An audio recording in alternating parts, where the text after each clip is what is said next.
MP Developer launching Villa Vaibhavan, October 4, 5 and 6, now at Sirseri and Kunratur. For booking, call 7825-806-806. Hola! Your dream vacation to Malaysia starts from rupees 24,999 only with GT Holidays, South India's #1 travel brand.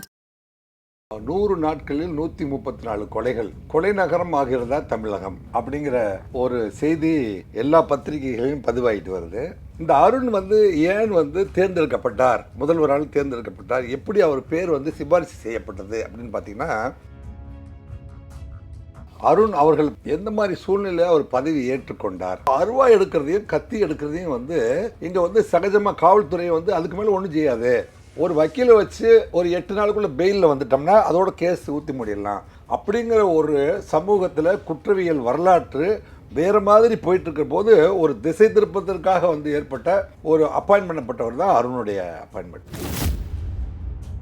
Previous commissioner திரு ராத்தோட் அவர்கள் பதவி ஏற்கிற போது அவர் என்ன சொல்கிறாருன்னா, நான் ரொம்ப கடுமையான முயற்சிகளை எடுத்து எப்படியாவது இந்த கொலைகளை எல்லாம் குறைக்கணும்னு நினச்சி 10,000 போலீஸை போட்டு நான் இரவும் பகலும் வேலை பார்த்து நான் 64 கொலையிலிருந்து 58 கொலையாக மாற்றிட்டேன். ஆம்ஸ்ட்ராங் கொலை வழக்குக்கு முன்பு, ஆம்ஸ்ட்ராங் கொலை வழக்கு பின்பு, அருணுக்கு முன்பு, அருணுக்கு பின்பு, எதிர்கால தமிழகத்திற்கு மிகப்பெரிய உதாரணமான வழக்கு அப்படின்னு சொன்னால் இது ஆம்ஸ்ட்ராங்குடைய கொலை வழக்கு. அது தொடர்ந்து வருகின்ற இந்த 3 துப்பாக்கி சூடு. ஸோ இப்போ இந்த ரவுடிகளுக்கு எந்த மொழி புரியுமோ அந்த மொழியில நான் பதிலளிக்கணும் அப்படின்னா நீதின்னு ஒன்று இருக்குல்ல, ஒரே மொழியை விட நேச்சுரல் ஜஸ்டிஸ். ஆனா அந்த நீதியை தர வேண்டியது நீதிமன்றம் தான்ங்கிற போது இந்த என்கவுண்டர் அதுவும் தொடர்ச்சியான என்கவுண்டர் இதை நம்ம எப்படி அப்ரிஷியேட் பண்ண முடியும்? அவங்க குற்ற வழக்கே இவர் செய்யல, அவர் அப்படியே புனிதர் ஜீசஸ்ன்னு அவங்க சொல்லல. அவங்க என்ன சொல்றாங்க, கடந்த 10 வருடங்களாக இவர் அந்த மாதிரி எந்த விஷயத்துமே செய்யாமல் ஒதுங்கி இருக்காரு. அப்படி இருக்கும்போது திடீர்னு இந்த என்கவுண்டர் எப்படி நடக்குதுன்னு ஒரு கேள்வி கேட்கும்போது அந்த கேள்வியை அட்ரஸ் பண்ணாமல் எப்படி போக முடியும்? அதுக்கு காவல்துறை பதில் சொல்லாமல் எப்படி போக முடியும்? அந்த அம்மையாருடைய பேட்டியை நானும் பார்த்தேன். அவர்கள் மீது அனுதாபப்படுகிறேன். அவங்க அறியாமையை நினைத்து வருத்தப்படுகிறேன். ஆம்ஸ்ட்ராங் கொலை வழக்கில் அந்த ஸ்விக்கி ட்ரெஸ் போட்டுட்டு உள்ளே போனால் தான் இந்த ஆப்ரேஷனில் சக்ஸஸ் பண்ண முடியும் அப்படின்னு அஞ்சலை குரூப்புக்கு ஐடியா கொடுத்ததே இந்த சிசிங் ராஜா தான், தன் கணவன் தான் அப்படிங்கிறத அறியாத ஒரு பெண்மணியாக அவங்க இருக்காங்க. நீதிமன்றத்தில் கொண்டு போய் அவங்க கூப்பிடுற தேதியில் ஆஜர்படுத்துகிற வேலை தான் போலீஸோடைய வேலையை ஒழிய தண்டனை கொடுக்கறது போலீஸ் வேலையே அல்ல. ஆனால் அதர்வைஸ் இந்த குற்றவாளிகள் தப்பித்து வெளியில் வருகிற போது ஒவ்வொரு நாளும் நடக்கிற நிகழ்வுகள், சட்டம் ஒழுங்கு பிரச்சனை அத்தனைக்குமே காவல்துறை பொறுப்பாளர் ஆகிறார். ஆதன் நேயர்களுக்கு அன்பு வணக்கம். இந்த சிறப்பு நேர்காணலில் நம்முடன் இணைந்திருக்கிறார் முன்னாள் காவல்துறை அதிகாரி ராஜேந்திர ராஜா அவர்கள். வணக்கம் சார். வணக்கம் வினோத் சார். சென்னை மாநகரில் துப்பாக்கி சத்தம் அடிக்கடி ஒலிக்க தொடங்கி இருக்கு. குறிப்பாக 3 என்கவுண்டர் அப்படின்னாலும் கூட இது சென்னை மாநகர காவல் ஆணையராக அருண் அவர்கள் பதவியேற்ற பிறகு நடக்கக்கூடிய சம்பவங்களாக, தொடர் சம்பவங்களாக இது இருக்கு அப்படிங்கிறத பார்க்குறோம். இது எதை நோக்கி போகுது? குறிப்பாக இந்த ரவுடிகளை கிளீன் அப் பண்ணக்கூடிய ஒரு ஆக்ஷனாக இது இருக்கா, இல்லை இதுக்கு பின்னாடி என்ன இருக்கு? அதாவது இந்த அருண் அவர்கள் பதவி ஏற்றதுக்கு பின்பு அப்படிங்கிற ஒரு செய்தி எல்லா பத்திரிகைகளையும் பதிவாகிட்டு வருது. அது கிட்டத்தட்ட உண்மையும் கூட. அது என்ன மாதிரி அசைன்மெண்ட்டு அருணுக்கு கொடுக்கப்பட்டது, எந்த மாதிரி சூழ்நிலையை அவர் பதவி ஏற்றுக்கொண்டார் அப்படிங்கிறத பொறுத்து இருக்கு.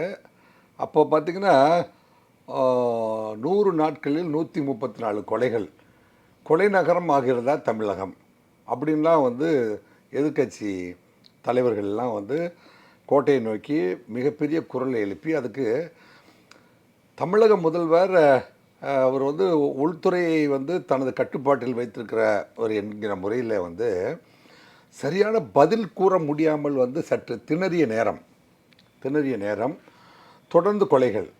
அதில் பார்த்திங்கன்னா ராமர் பாண்டியர் கொலை வழக்கு அங்கே கரூர் பக்கத்தில், அப்படியே தீபக் பாண்டியன், அப்படியே மனோஜ் பாண்டியன் பாடி வாங்க மாட்டோம் அப்படின்ட்டு 15 நாள் 20 நாள் போராட்டங்கள். இந்த கொலைகாரர்கள் எல்லாம் கூலிப்படை கொலைனா அதிகமாகிட்டே போகுது. நாங்கள் இந்த எதிரிகளை உண்மையான குற்றவாளிகளை கைது செய்கிற வரைக்கும் நாங்கள் இந்த பாடியை, இறந்து போன பாடி எவ்வளோ துடிப்பு இருக்கும். தன்னுடைய மகன் இறந்து போயிட்டான், தன் தம்பி இறந்து போயிட்டான், தன் சகோதரர் அல்லது நண்பர் இறந்துட்டான் அப்படின்னு அவனை சார்ந்த சகாக்கள் நூற்றுக்கணக்கான பேர் துடியாய் துடித்த போதும் அந்த முழுமையாக வந்து ஏவப்பட்ட அந்த குற்றவாளிகளை வந்து கைது செய்ய முடியாமல் இருந்த ஒரு சூழ்நிலை. ஸோ அப்படி ஒரு சுச்சுவேஷன் வந்து தான் வந்து it compelled to transfer the previous commissioner திரு ராத்தோட் அவர்கள் வந்து பதவி ஏற்கிற போது அவர் என்ன சொல்கிறாருன்னா, நான் வந்து ரொம்ப கடுமையான முயற்சிகளை எடுத்து வந்து எப்படியாவது இந்த கொலைகளை எல்லாம் குறைக்கணும்னு நினச்சி 10,000 போலீஸை போட்டு வந்து நான் வந்து இரவும் பகலும் வேலை பார்த்து 10,000 போலீஸை போட்டு இரவும் பகலும் வேலை பார்த்து நான் வந்து 64 கொலையிலேருந்து 58 கொலையாக மாற்றிட்டேன். எப்போ 10,000 போலீஸு இரவும் பகலும் வந்து பணி செய்த போதிலும் சென்னையில் நடந்துட்டு இருந்த போன வருஷம் நடந்த 64 கொலையை வந்து 58 மாற்றிருக்காங்கிறாரு. அப்போ எத்தனை கொஞ்சம் 64லேருந்து 63லேருந்து என்ன செஞ்சுருக்காரு, 63லேருந்து 58 மாற்றினாருன்னா எத்தனை 3 2 5 கொலையை தான் குறைச்சிருக்காங்கிறாரு. ஸோ இந்த இந்த இந்த காவல்துறையுடைய ஆக்ஷன் வந்து போதுமா பத்தாதா, அப்போ என்ன செய்யணும் அப்படின்னு போனோம். இப்போ ஆம்ஸ்ட்ராங் கொலை வழக்கு தான் தொடக்கம்னு வைங்களேன். ஆம்ஸ்ட்ராங் கொலை வழக்குக்கு முன்பு, ஆம்ஸ்ட்ராங் கொலை வழக்கு பின்பு, AMUAP அப்படின்னா 2 மீனிங் இருக்குது அதில். ஆம்ஸ்ட்ராங் கொலை வழக்குக்கு முன்பு, ஆம்ஸ்ட்ராங் கொலை வழக்கு பின்பு, அருணுக்கு முன்பு, அருணுக்கு பின்பு, இந்த அப்படி ஒன்று ஒரு சொல்லாடல் இருக்குது. இந்த அருண் வந்து ஏன் வந்து தேர்ந்தெடுக்கப்பட்டார், முதல்வரால் தேர்ந்தெடுக்கப்பட்டார், எப்படி அவர் பேர் வந்து சிபாரிசு செய்யப்பட்டது அப்படின்னு பார்த்தீங்கன்னா, ஆம்ஸ்ட்ராங் கொலை வழக்கில் வந்து கைது சரண்டரான கைது உடனே வந்து சந்தீப் ராய் ரத்தோர் சொல்கிறாரு, உடனே பொன்னைபாலு அப்படின்னு ஒரு குரூப் இருக்காங்க, அவங்க வந்து ஆற்காடு சுரேஷோட தம்பி. பொன்னைபாலு வந்து ஆற்காடு சுரேஷை கொலை பண்ணதுக்காக பதில் இவங்க பண்ணியிருக்காங்க. அதனால் வந்து நாங்கள் அவங்க 8 பேர்த்த கைது பண்ணிவிட்டு இன்னும் ஒரு 3 பேர், அதோட கதையை முடிஞ்சு போச்சு அப்படின்னு சொல்ல வர்றார். இல்லை இவர்களெல்லாம் ஆஜப்படுத்தக்கூடிய, ஏன்னா தமிழ்நாட்டில் வந்து சென்ற ஆண்டு முழுவதுமே வந்து கூலிப்படை கொலை வந்து அதிகரித்து கொண்டே போயிட்டுருச்சு. அவன் எச்சரிக்கிறான். திருநெல்வேலியில் ஒருத்தன் கூப்பிட்றான், ஒரு போலீஸ் ஆஃபீஸரை ஃபோன் பண்ணி கூப்பிட்றான், நாங்கள் வந்து தீபக் பாண்டியனை கொலை பண்ணிட்டோம், நாங்கள் வந்து திண்டுக்கல் பக்கத்தில் அந்த இடத்துல வந்து ரெடியாக நில்லுங்க, நாங்கள் ஒரு 6 பேரை கொடுக்குறோம், நீங்கள் அரெஸ்ட் பண்ணி வச்சுக்கோங்க அப்படின்னு போலீஸ் ஃபோன் பண்ணி கூப்பிட்டு சொல்கிறான். இது நாடா இல்லை வந்து சுடுகாடா? யாரோட கண்ட்ரோலில் இந்த ஸ்டேட் இருக்குது? திருநெல்வேலிக்கு நாங்கள் தான்டா, திண்டுக்கல்லுக்கு நாங்கள் தான்டா, தூத்துக்குடிக்கு நாங்கள் தான்டா அப்படின்னு ஒவ்வொரு ஊரையும் ஒருத்தர் கிளைம் பண்ண ஆரம்பிச்சிட்டான். மக்களின் பார்வைக்கு இதை நம்ம எப்படி சமர்ப்பிக்கிறோம் அப்படின்னா, இப்படி வந்து ஒவ்வொருத்தரும் கிளைம் பண்ணுறான். இந்த சேலம் தருமபுரி மாவட்டம் தான் வந்து கொஞ்சம் தருமபுரியை சொல்ல வரல, சேலம் ஈரோடு கோயம்புத்தூர் தான் வந்து கொஞ்சம் சுமூகமாக இருக்குன்னு பார்த்தா, திருப்பூரில் கிணத்தும்பேட்டில் ஏன்டா வந்து எங்கள் வீட்டு பக்கத்தில் சாராயம் குடிக்க வரீங்கன்னு கேட்டால் அங்கே குடும்பத்தையே வெட்டி கொள்கிறான். ஸோ அருவாய் எடுக்கிறதையும் கத்தி எடுக்கிறதையும் வந்து இங்கே வந்து சகஜமாக காவல்துறை வந்து அதுக்கு மேலே ஒன்றும் செய்யாது. ஒரு வக்கீலை வச்சு ஒரு 8 நாளுக்குள்ளே பெயிலில் வந்துட்டோம்னா அதோட கேஸ் ஊற்றி முடிடலாம், சாட்சிகளை மிரட்டி வந்து க்ளோஸ் பண்ணிடலாம். அப்படிங்கிற ஒரு சமூகத்தில் குற்றவியல் வரலாற்று வேறு மாதிரி போயிட்டுருக்கிற போது ஒரு திசை திருப்பதற்காக வந்து ஏற்பட்ட ஒரு அப்பாயின்ட் பண்ணப்பட்டவர் தான் அருணுடைய அப்பாயின்மெண்ட். அருணுடைய அப்பாயின்மெண்ட்டு பல மொழிகளை பேசியிருக்குது. அவர் வந்து ரவுடிகளுக்கு எந்த மொழியில் பேசப்படுமோ அந்த புரியுமோ அந்த மொழியில் பேசுகிறேன், அப்படி பேசப்படும் அப்படின்னு சொன்னார் இல்லையா? அப்படி இல்லை.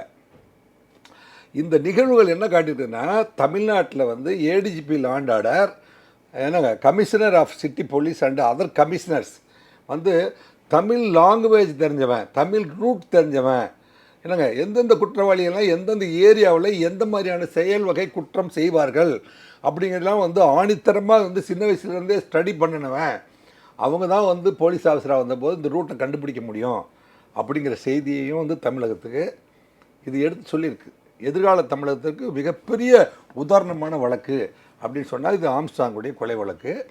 அது தொடர்ந்து வருகின்ற இந்த 3 துப்பாக்கி சூடு.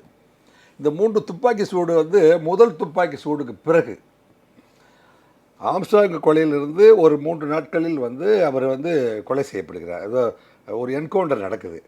அந்த என்கவுண்டருக்கு பிறகு தமிழ்நாட்டில், அது சென்னையில் கடந்த 60 நாட்களாக வந்து கொலை நடக்கவில்லை. அப்போ எதை விரும்புகிறார்கள்? அதாவது இப்போ ராமகிருஷ்ண பரமஹம்சர் சொல்கிறார் பார்த்தீங்களா, நீ எதை விரும்புகிறாயோ அதுவே நீ ஆகிறாய் அப்படின்னு சொல்கிறாங்க. ஒரு ஒரு ஒரு பிரான்ஸ் நாட்டினுடைய ஒரு டிடெக்டிவ் ரைட்டர் அவர் எழுதுகிறாரு. என்ன எழுதுகிறாருன்னா, the victim is cause of his murder அப்படின்னு போடுறாரு. The victim is cause of his murder, the victim is the cause of the murder அப்படிங்கிறாரு. யார் வந்து சுட்டு கொல்லப்பட்டானோ அல்லது கொலை செய்யப்பட்டானோ அவனே வந்து தன் கொலைக்கான காரணங்களை உருவாக்கியவன் அப்படிங்கிறார். ஸோ தன் கொலைக்கான காரணங்களை உருவாக்கியவர்கள் மட்டும்தான். இது வந்து ரொம்ப டீப்பாக ஸ்டடி பண்ணி பார்க்கணும். இது கிரிமினாலஜியில் வந்து ரொம்ப முக்கியமான சப்ஜெக்ட். இது மேலோட்டமாக வந்து பொதுமக்கள் பார்க்குற போது துப்பாக்கி சத்தம் கேட்குது, தீபாவளி வந்தால் கூட தான் துப்பாக்கி சத்தம் கேட்குது. ரவுடிகள் வந்து பெருகுங்கிற போது துப்பாக்கி சத்தம் கேட்க வேண்டும் அப்படிங்கிறது தான் வந்து 1856 வந்து காவல்துறையை தொடங்கும் போதே வந்து அத்தனை காவல் நிலையங்களும் துப்பாக்கி கொடுக்குறாங்க. துப்பாக்கி கொடுத்து ஒவ்வொரு ஸ்டேஷன்லேயும் வந்து 350 தோட்டாக்களும் 4 ரிவால்வரையும் கொடுத்துருக்காங்க. யாருமே பயன்படுத்தலை. லத்தி கொடுத்துருக்காங்க. வாரம் வந்து லத்தி ட்ரில் நடத்துகிறாங்க போலீஸில். ஆனால் லத்தியை வைத்து யாரையுமே அடிக்கலை. ஏன்னா வந்து இயல்பாகவே தமிழ்நாட்டின் மக்கள் மத்தியிலிருந்து தேர்ந்தெடுக்கப்பட்ட தமிழக காவலர்கள் இயல்பாகவே நம்ம சகோதரன் நம்ம சகோதரி இவங்களை போய் அடித்து துன்புறுத்துறதா அப்படின்னு வந்து தட்டி கொடுத்தே போன போக்கு தான் வந்து இதில் வந்து இவங்க இதுக்கு மேலே பண்ண மாட்டாங்க, நம்ம என்ன வேணால் பண்ணலாம் அப்படின்னு ரவுடிகள் தலை தூக்க ஆரம்பித்த போது அதை தடுத்து நிறுத்துவதற்கான ஒரு மிகப்பெரிய காவல்துறைக்கும் வந்து நிழல் உலக தாதாவுக்குமான போர் அப்படின்னு இதை எடுத்துக்கணும். இதுதான் வந்து காவல்துறை லாங்குவேஜ்.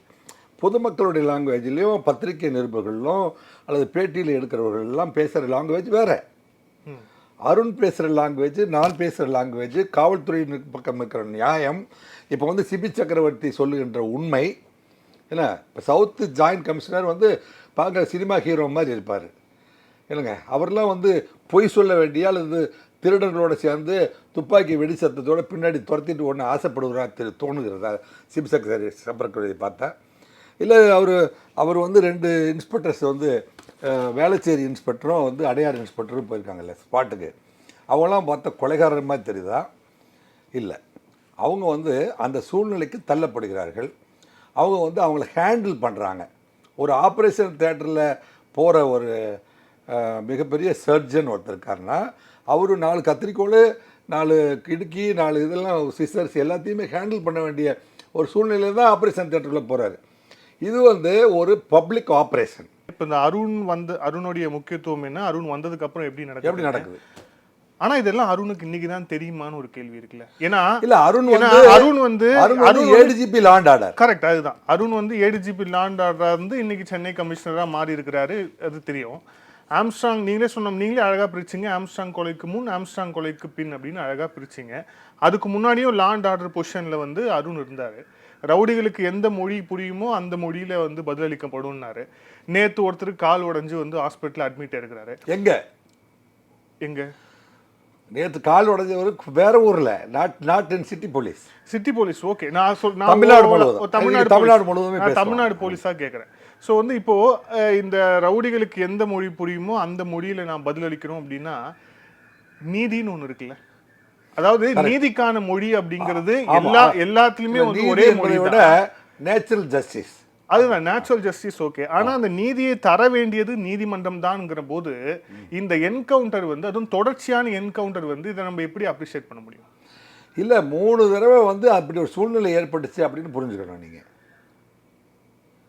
3 முறை தமிழக காவல்துறை சூழ்நிலை வந்து நீங்க வந்து எப்படி பிரிசம்ப்ஷன் பண்ணிருக்கீங்கன்னா, நீங்க வந்து இதெல்லாம் வந்து வேண்டுமென்று ஏற்பாடு செய்யப்பட்ட என்கவுண்டர் நீங்கள் வந்து மைண்டில் வச்சுட்டு கேட்டிங்கன்னா அது உங்களுக்கு அது அப்படி தான் தோணும். நான் என்ன சொல்கிறேன், காவல்துறை இவர்களை விசாரிக்கிற பொழுது இயல்பாக எப்படி வாங்க கொஞ்சம் அதை தாண்டி மைண்ட்லேருந்து இந்த பப்ளிக்லாம் பேசுகிறாங்க இல்லையா, அதை தாண்டி நீங்கள் சிந்திக்கணும்.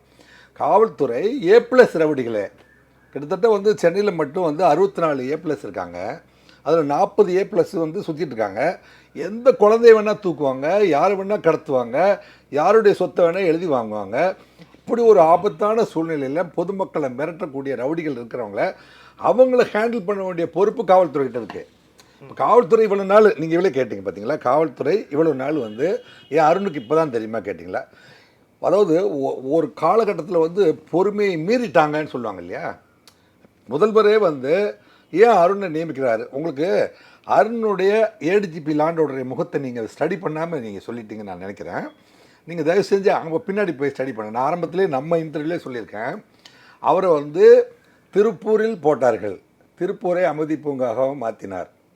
அவர் வந்து திருச்சியில் போட்டார்கள், திருச்சியை அமைதி பூங்காவாக மாற்றினார்.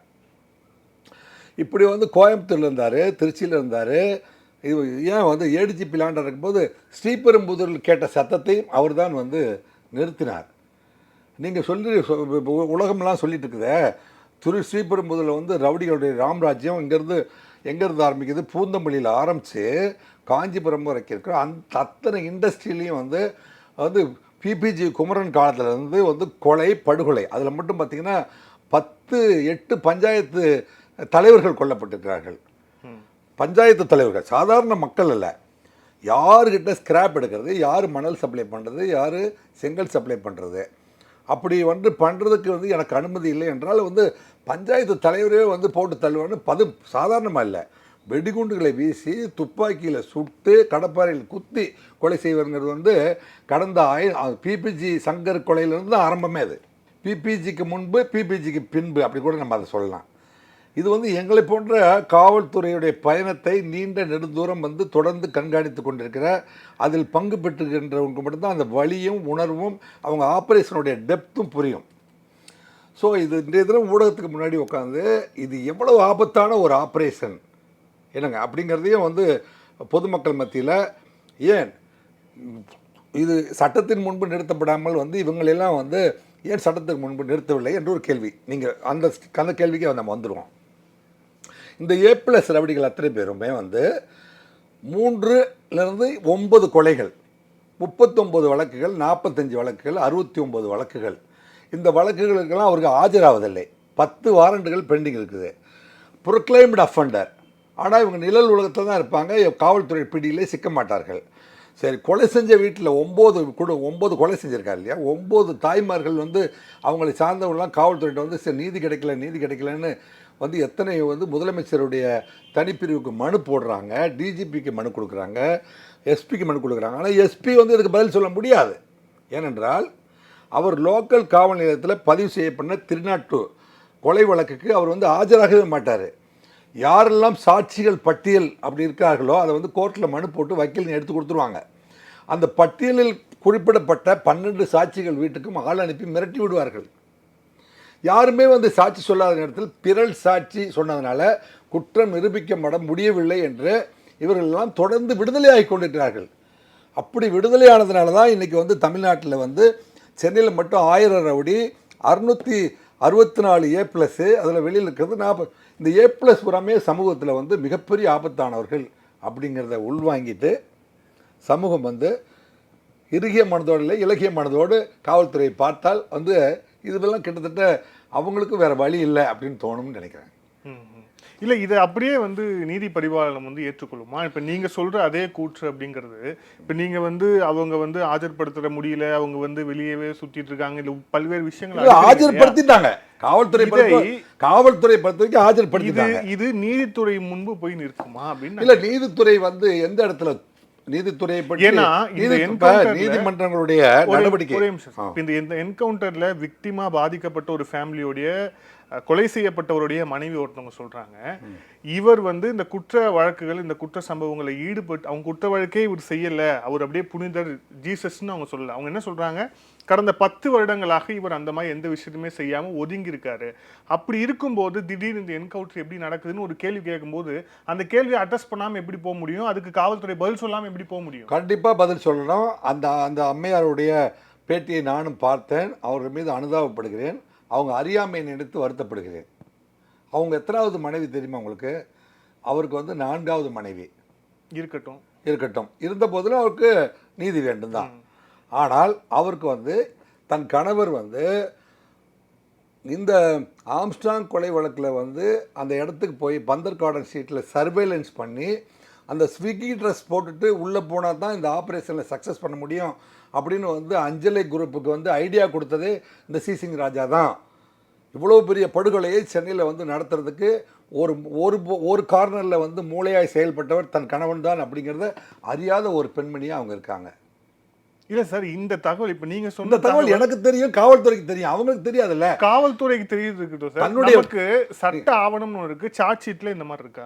சார்ஜ் ஷீட் அதாவது அதாவதுங்க, சார்ஜ் ஷீட் போட்டிருக்கீங்களா? சார்ஜ் ஷீட்டில் போடப்பட்ட அத்தனை குற்றங்களுமே வந்து நீதிமன்றங்களில் நிரூபிக்கப்பட முடியவில்லை. நீதிமன்றத்துடைய நிலைப்பாடு ஏன் நிரூபிக்கப்பட நீதிமன்றத்துடைய நிலைப்பாடை பற்றி தயவு செஞ்சு இப்போ கொஞ்சம் நல்லா பேசுவோம். இதை வந்து மாண்புமிகு நீதியரசர்கள் அத்தனை பேரும் பார்க்கிறார்கள். மேன்மை தங்கிய திரு கிருஷ்ணகுமார் பொறுப்பு நீதிபதி அவர்கள் கூட கேட்கட்டும், என்ன கேட்கட்டும். தமிழ்நாட்டில் காவல்துறை பணி என்பது சட்டத்தின் முன்பு ஒரு குற்றப்பத்திரிகை தாக்கல் செய்து சாட்சிகளோடு சேர்ந்து பட்டியலோட சாட்சிகள் பட்டியலையும் ஆவண சாட்சியங்களையும் என்னங்க நேரடி பார்த்த சாட்சிகளையும் பட்டியலிட்டு நீதிமன்றத்தில் ஒப்படைக்கிறதோடு காவல்துறையுடைய வேலை முடிஞ்சு போச்சு. அதுக்கப்புறம் நீதிமன்றத்தில் கொண்டு போய் தேவை அவங்க கூப்பிடுற தேதியில் ஆஜர்படுத்துகிற வேலை தான் போலீஸோடைய வேலையை ஒழிய தண்டனை கொடுக்கறது போலீஸ் வேலையே அல்ல. ஆனால் அதர்வைஸ் இந்த குற்றவாளிகள் தப்பித்து வெளியில் வருகிற போது ஒவ்வொரு நாளும் நடக்கிற நிகழ்வுகள் சட்டம் ஒழுங்கு பிரச்சனைகள் அத்தனைக்குமே வந்து காவல்துறை பொறுப்பாளர் ஆகிறார். ஆக நீதிபதிகளை பொறுத்தவரை அவங்க வந்து காலையில் உட்காந்துட்டு சாயந்தரம் விசாரணை முடிச்சுட்டு என் முன்னாடி வந்து சாட்சிகளை ப்ரூவ் பண்ண முடியவில்லை, என் முன்னாடி பிறல் சாட்சி ஆகிவிட்டார்கள், என்னுடைய பிறல் என்ன சூழ்நிலையில் வந்து பிறல் சாட்சி ஆகினார் ஆனார் அப்படி. அப்புறம் ஒவ்வொரு தனி மனிதனுக்கும் வந்து பிணையில் போகிற உரிமை இருக்கிறது. அப்படின்னா இப்போ இவர்கள் பணம் படைத்தவர்களாக மாறி கூலிப்படை தலைவர்கள் அத்தனை பேருமே மிகப்பெரிய கோடீஸ்வரர்களாக மாறிவிட்டார்கள். அந்த கோடீஸ்வரர்கள் என்ன செய்கிறாங்கன்னா வழக்குரைஞர்களை வைத்து இவரானார், எனக்கு ஒரு குழந்தை இவரானார், அந்த குழந்தை வந்து ஸ்கூலுக்கு போயிட்டு இருக்குது இவரானார், என்னங்க அடுத்த மாதம் கல்யாணம் இவரானார் அப்படின்னு சொல்லி நீதிபதிகள் முன்னாடி ப்ளீ பண்ணி அவங்களெல்லாம் வந்து 39 குற்ற வழக்குகள் இருக்கிறவரையும் பெயில் எடுத்து விட்டுறாரு. இவர் பெயில் எடுத்து வெளியில் விடுறதே வந்து வக்கீல் வேலை அப்படின்னு ஆகிப்போச்சு. புரியுதா உங்களுக்கு? ஆனால் மீண்டும் வந்து பிடிச்சி கொடுக்கல அப்படிங்கிறது வந்து நீதிமன்றம் யார்கிட்ட கேட்குது? உங்கள்கிட்ட 10 பிடியானை இருக்குது, எந்த பிடியானையும் நீங்கள் நிறைவேற்றவே இல்லை அப்படின்னு காவல்துறையை எப்போவுமே வந்து குற்றம் சாட்டி கொண்டு, அதாவது எப்போவுமே வந்து நாங்கள் வந்து ஏன் நீங்கள் பிடியானை நிரூபிக்கலை, ஏன் நீதிமன்றத்தை கொண்டு வந்து விட்டுட்டோம், தண்டனை ஆகவில்லையே, நீங்கள் பிடியானையை நிறைவேற்ற சொல்கிறீங்க, குற்றப்பத்திரிகை தாக்கல் செய்கிறீங்க, கைது செய்து உங்கள் முன்னாடி ஆஜர்படுத்த சொல்கிறீங்க, எல்லாமே நாங்கள் பண்ணி முடிச்சாச்சு. காவல்துறை இது முதல் முறையாக வந்து நீதித்துறைக்கும் காவல்துறைக்கும் நடுவில் இருக்கிற கேப்பை பற்றி ரொம்ப அருமையான ஒரு டாப்பிக்கை நீங்கள் ஓப்பன் பண்ணியிருக்கீங்க. இந்த விவாதத்தை பண்ணி தான் ஆகணும். இது எல்லாருடைய காதுகளிலும் செவிகளிலும் போய் ஏறட்டும். என்னங்க எல்லாருமே வந்து இதை புரிந்து கொள்ளட்டும் இந்த சூழ்நிலையை. அப்போ நீதித்துறைக்கும் இப்போ என்னென்னா தமிழ்நாட்டு முதலமைச்சராக வர்றவங்க இவர் மட்டும் அல்ல, இல்லை திரு மதிப்புமிக்க மாண்புமிகு முதலமைச்சர் திரு மு.க. ஸ்டாலின் மட்டும் அல்ல, எதிர்காலத்தில் யார் முதலமைச்சராக வந்தாலும் சரி, இல்லை தம்பி வந்தாலும் சரி, இல்லைங்க தம்பி வந்தாலும் சரி, இல்லை திரும்ப வந்து துணை ஏன் வந்தாலும் சரி, யார் வந்தாலும் சரி. ஆனால் இந்த காவல்துறை பொறுப்பு இருக்கிற மந்திரி இருக்காரு பார்த்தீங்கன்னா, அவரும் சட்டத்துறை மந்திரி இருக்காருங்க. சட்டத்துறை மந்திரி என்ன சொல்கிறாரு? ஊருன்னு இருந்தால் கொலை நடக்க தான் செய்யும், அதுதான் கேஸ் போடுறாங்க இல்லையா அப்படின்னு சொல்கிறாரு. ஆனால் போலீஸ் தூங்குதா, போலீஸுக்கு நுரையீரல் இருக்கா, காவல்துறை வேலையை பண்ணவில்லை, இந்த நாடு வந்து சுடுகாடு ஆகிவிட்டது அப்படின்னு தமிழ்நாட்டில் இருக்கிற அத்தனை அரசியல்வாதிகளும் வந்து கூக்குரல் எழுகிறார்களே, இதுக்கு பதில் சொல்ல வேண்டியது உயர்நீதிமன்ற நீதிபதியா டிஜிபியா? இதுக்கு சொல்லுங்கள், நீங்கள் சொல்லுங்கள். இதுக்கு பதில் சொல்ல வேண்டியது டிஜிபியா உயர்நீதிமன்ற நீதிபதியா? அரசியல்வாதிகளும் பொதுமக்களும் அத்தனை சமூகத்தில் இருக்கிற அத்தனை பேருமே கூக்குரல்கிறார்கள். இவ்வளோ கொலை நடக்குது, எல்லாருமே தப்பிச்சு வெளியில் வந்துடுறாங்க அப்படின்னு சொல்கிறாங்க. அப்போல்லாம் வந்து அடையாளம் காட்டப்படுவது காவல்துறை தான்.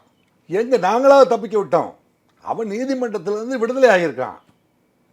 நீதிமன்றத்திலேருந்து எப்படி விடுதலை ஆகிறான், இவங்களை கைக்கொள்வது எப்படி அப்படிங்கிறதுக்கு நானும் வந்து சில பல்வேறு பல்வேறு யோசனைகளை வந்து சமர்ப்பிச்சிருக்கிறோம் இந்த ஊடகத்தின் மூலமாகவே. இல்ல சமர்ப்பிச்சிருக்கோம், ஆனா வந்து அதன்படி நடக்குதா அப்படின்னு ஒண்ணு இருக்குல்ல. ஏன் நடக்கல? நீதிபதிகள் வந்து ஒரு குற்றவாளியோ ஒரு குற்றம் சாட்டப்பட்டவரை விடுதலை பண்றாங்க அப்படின்னா அந்த பிரைமா ஃபேசி எவிடன்ஸ் உள்ளிட்ட சார்ஜ் ஷீட் இது எல்லாமே ஸ்ட்ராங்கா இல்ல அப்படிங்கிறது குற்றச்சாட்டும் தான் ஈடி வழக்குல ஒருத்தர் கைது செய்யப்பட்டா கிட்டத்தட்ட 2 வருஷம் 3 வருஷம் முதலமைச்சராக இருந்தாவே உள்ள இருக்க வேண்டிய ஒரு கட்டாயம் இருக்கு. நீதிமன்றமும் உள்ள வெளியே விட மாட்டேங்குது. ஆனா தமிழக காவல்துறையோ இல்ல காவல்துறை சார்பில் பண்ணப்படும் போது அங்க மட்டும் எப்படி லேப்ஸ் வருது? அதுக்கு நீங்க எப்படி நீதித்துறையை வந்து குறை சொல்ல முடியும்? அதாவது இந்த செட்டப்பை நம்ம வந்து மக்கள் பார்வைக்கு வைப்போம். இந்த செட்டப்பை கமெண்ட்ஸில் அவங்க எல்லாருமே நம்மகிட்ட பேசுகிறாங்க. இந்த செட்டப் வைக்கிறோம். தமிழ்நாடு அரசு காவல்துறைக்கு அப்புறமே யாரை வைக்குது அப்படின்னா public prosecutor, deputy director of public prosecutor, director of public ப்ராசிக்யூட்டர்னு 3 லேயர் வச்சுருக்கு. காவல்துறை அதிகாரிகளே போய் நீதிமன்றத்தில் வழக்கு நடத்த முடியாது, அவரே வந்து ஆர்கியூ பண்ண முடியாதுங்கிறதுனால அந்த வழக்குகளை எடுத்து உரைக்கிற பொறுப்பு யாரிடம் வந்து ஒப்படைக்கப்பட்டிருக்குதுன்னா பப்ளிக் ப்ராசிக்யூட்டர், என்னங்க deputy director of public prosecutor. அதே மாதிரி நீங்கள் சொல்கிறீங்க இல்லையா, போதிய ஆதாரம் இல்லாமல் குற்றப்பத்திரிகைகள் தாக்கல் செய்யப்படுதுன்னு நிறைய வழக்கறிஞர்கள் சொல்கிறாங்க, பொதுமக்களும் சொல்கிறாங்க. அப்படி கருதி கொண்டிருக்கிறார்கள். அப்படி அல்ல. அந்த 173 சிஆர்பிசியில் வந்து ஒரு இறுதி அறிக்கை அப்படிங்கிறது தாக்கல் பண்ணுகிற போது நாங்கள் வந்து பப்ளிக் ப்ராசிக்யூட்டர் தான் தாக்கல் பண்ணுவோம். அவர் வந்து இந்த எவிடன்ஸ் சொன்னது சரியில்லை, இதை மறுபடியும் விசாரணை பண்ணுங்கள், இவனுக்கு வந்து ஆவண சாட்சியம் இல்லை, இந்த ஆயுதங்களை கைப்பற்றவில்லை, எனவே இது எல்லாத்தையும் வந்து செட் பண்ணி கொண்டு வந்தால் தான் இதை ஃபைல் பண்ணுவேன்னு சொல்லுவார். அவர் அப்ரூவ் பண்ணதுக்கு அப்புறம் தான் வந்து சார்ஜ் ஷீட்டை வந்து முறையாக அப்போ காவல்துறை வந்து 100% வந்து சார்ஜ் ஷீட் ஃபைல் பண்ணுற வரைக்கும் ஒழுங்காக வேலை பார்த்து தான் ஆகணும், வேற வழி இல்லை. இல்ல பாக்குறாங்களான்னு ஒரு கேள்வி இருக்குல்ல. பார்க்கிறாங்க. தமிழ்நாடு முழுவதும் இதுதான் நடக்குது. இப்பதான் நான் இது இப்படி இன்டெப்தா யாருமே எந்த காவல்துறை அதிகாரியும் இந்த சார்ஜ் ஷீட் மேட்டரை இவ்வளவு தெளிவா யார்கிட்டையும் சொன்னதில்லை. இல்ல சார், தமிழகத்துல குண்டாஸ் வழக்கு போட்டு எத்தனை குண்டாஸ் வழக்கு உச்சநீதிமன்றத்தில் போய் ரத்து செய்யப்பட்டிருக்கு. இப்ப நம்ம பேசிக் கொண்டிருக்கக்கூடிய இன்னைக்கு ஒருவர் மீது சாசப்பட்ட 2வது குண்டாஸை வந்து தமிழக அரசே திரும்ப பெற்றிருக்கு. சோ குண்டாஸே வந்து நீங்க ஸ்ட்ராங்கா போட மாட்டீங்க அப்படிங்கிற ஒரு குற்றச்சாட்டு இருக்கு. அப்படிங்கிற குண்டர் சட்டத்துல அதுவும் காவல்துறை தான். அது நீங்க அதிகாரிகள் சார்பா வந்து அந்த குற்றப்பத்திரிகையோ அல்லது அந்த குண்டர் சட்டமோ வந்து போடப்படுகிறதோ அந்த அதிகாரிகளுடைய அறிவு கட்டிய வரைக்கும் தான் அவர் செய்வார் வேலையை. கரெக்ட். இப்போ பழனிசாமி முன்னாள் முதல்வருக்கும் அப்படி சொன்னோம். இப்போ யார் பெயரும் குறிப்பிட முன்னாள் முதல்வருக்கும் இன்னாள் முதல்வருக்கும் என்ன மாற்றம் இருக்க முடியும்? எல்லாருக்குமே ரேஷன் அரிசி வேணும், எல்லாருக்கும் இலவசம் வேணும், தீபாவளி போனஸு, பொங்கல் போனஸு, இலவச வேட்டி சேலை, எஜுகேஷனு, ஸ்காலர்ஷிப்பு, இந்த செட்டப் எல்லாமே வந்து 2 பேரும் ஒன்றா தான் பண்ண போகிறாங்க. இதில் யார் சிறப்பாக பண்ணுறது அப்படிங்கிறது தான் வந்து முக்கியம் அரசியலை பொறுத்த வரைக்கும். அதே போல் தான் காவல்துறையில் கூட இந்த குண்டர் சட்டத்துக்கு இன்க்ரீடியன்ட்ஸ்னு இருக்குது. குண்டர் சட்டம் வேறு, சார்ஜ் ஷீட் வேறு. குண்டர் சட்டங்களை போடுகிற பொழுது எங்களை போன்ற நான்லாம் வந்து காலாவதியான மருந்துகளை 12 பேரை வந்து குண்டர் சட்டத்தில் ஒரே எஃப்ஐஆரில் போட்டேன். சுப்ரீம் கோர்ட்டில் போய் மார்க்கண்டேய கட்ஜு என்கின்ற தலைமை நீதிபதி, என்னங்க இதோ இங்கே இவ்வளவு நேர்மையாக பணியாற்ற வந்திருக்கிறாரு, 12 பேரை வந்து குண்டர் சட்டத்தில் போட்டிருக்காரு, இவர் வந்து நேர்மை ஜெயிக்கணுங்கிறதுக்காக வந்து சுப்ரீம் கோர்ட் வரைக்கும் வந்திருக்கானே, இவனை நம்ம பாராட்ட வேணாமா? இவனையும் வந்து நான் டிஸ்கரேஜ் பண்ணி அனுப்பிட்டா நாட்டில் இருக்கிற அத்தனை பேருமே வந்து மாத்திரையில் கலப்படம் பண்ண மாத்திரை விற்றா எல்லாரும் செத்து போகிறதா அப்படின்னு மார்க்கண்டேய கட்ஜு கேட்டார்.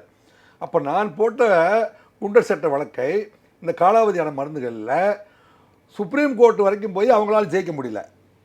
இது என்னுடைய, அதாவது எந்த வழக்கில் யார் குற்றப்பத்திரிகை தாக்கல் செய்கிறாங்க, யார் அந்த குண்டாஸில் கையெழுத்து போடுறாங்க, அதாவது எக்ஸிக்யூட்டிவ் மாஜிஸ்ட்ரேட் பவர் அப்படிங்கிறது வந்து மெட்ராஸ் கமிஷனருக்கு கொடுக்கப்பட்ட மிகப்பெரிய அதிகாரம். அது வந்து டிஜிபிக்கு இணையான அதிகாரம்னு வைங்களேன். அந்த டிஜிபிக்கு இணையான அதிகாரத்தில் உட்கார்ந்துருக்கிற ஒரு ஆள், ஒரு அதிகாரி தனக்கு கீழே வந்து இருக்கிற அதிகாரிகள் வந்து என்ன மாதிரியான இன்க்ரீடியன்ஸ் வச்சு வந்து குண்டர் சட்டத்தை ஃப்ரேம் பண்ணியிருக்காங்க அப்படிங்கிறத வந்து ஒரு முறை வந்து தனக்கு கீழே இருக்கிற அதிகாரி மூலமாக கவுண்டர் செக் பண்ணாமல் வந்து பிரகடனப்படுத்தப்படும் பொழுது தான் அது ஃபெயிலியர் ஆகும். இப்போ எங்களை போன்ற வந்து ஃபைலை வந்து இரவும் பகலும் வந்து உற்று நோக்கி வந்து சமர்ப்பிக்கிற எந்த குற்றப்பத்திரிகையுமே எங்கேயுமே வந்து தோல்வி அடைவதில்லை. ஸோ அதிகாரிகளுக்கு தகுந்த மாதிரி இல்ல அதிகாரிகளை பொறுத்து அந்த விஷயங்கள் மாறும் அப்படிங்கிறீங்க. ஆமா, Correct ஆ? ஆமா. அதுதான். நன்றி சார். பல்வேறு கேள்வி விழிச்சுங்க. Thank you sir. Thank you so much.